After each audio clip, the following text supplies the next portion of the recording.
আলহামদুলিল্লাহ, ভিডিওটা সর্বোচ্চ শেয়ার করবেন। আমাদের পক্ষে চলে আসছে। আমি গতকালকে দোয়া করছিলাম, সত্যি সত্যি আল্লাহ তুমি ইরানকে হেফাজত করো এই যাত্রায়। কারণ লড়াই বাইধা গেলে এখানে যে ক্ষয়ক্ষতির ইস্যুটা আসবে, ইরান এই মুহূর্তে গেল কয়েকটা যুদ্ধ, আভ্যন্তরীণ জনগণের সাথে যে অবস্থা, সবকিছু মিলে ইরান কিন্তু এই মুহূর্তে একটু বিধ্বস্ত, একটু ক্লান্ত। তবে শক্তি বা সাহস কোনোটাই হারায় নাই। সাহসের জায়গাটা আপনি দেখেন, এরা একটা ন্যারেটিভ তৈরি করে ফেলছিল যে পালাই যাবে।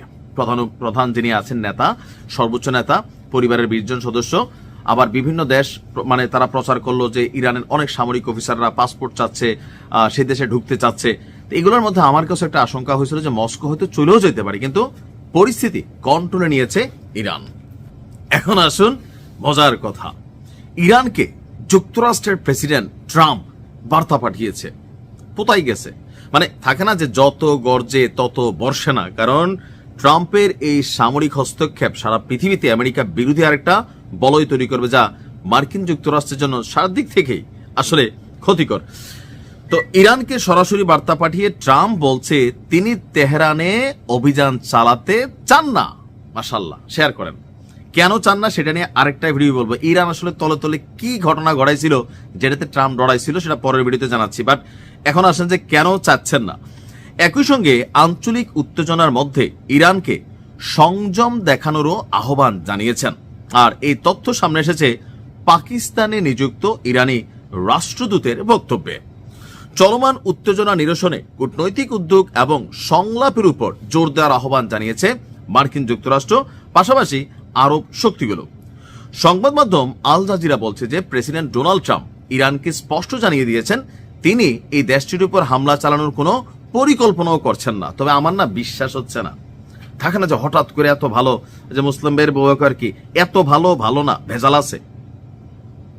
2 দিন আগে যে হুঁশিয়ারি দিছে ট্রাম্প কি আসলে এখানে পোতায় যাচ্ছে, এটা আমার কেন যেন একটা কনফিউশন আছে যে ইরানকে হয়তো তারা যেই সর্বোচ্চ একটা সতর্ক অবস্থানে আছে, সেখান থেকে তারা যেন একটু রিল্যাক্সলি মোডে থাকে না, বেড়াকে ফিরে যাও সৈনিকেরা, আকাশ প্রতিরক্ষা সিস্টেমের এত নজরদারি দরকার নাই, যুদ্ধ না থাকলে যেটা হয় আর কি, তাই না?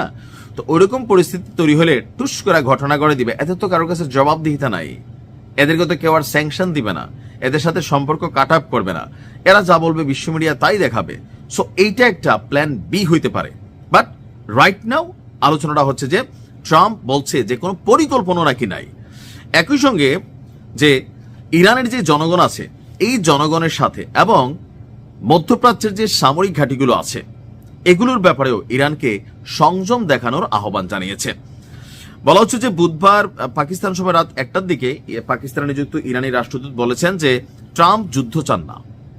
কি চায়? তিনি নাকি শান্তি চায়।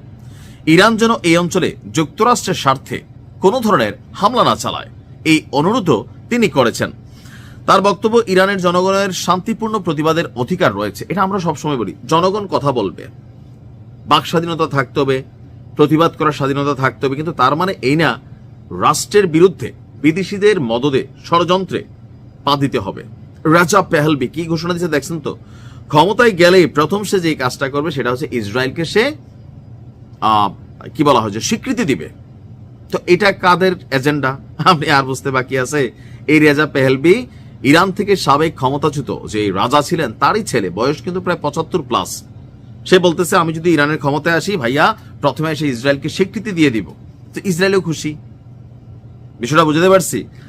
জনগণ কিন্তু এটা বুঝা গেছে, আর যখন বুঝা গেছে তখনই কিন্তু তারা আপনার প্রতিবাদে নামে গেছে সরকারের পক্ষে।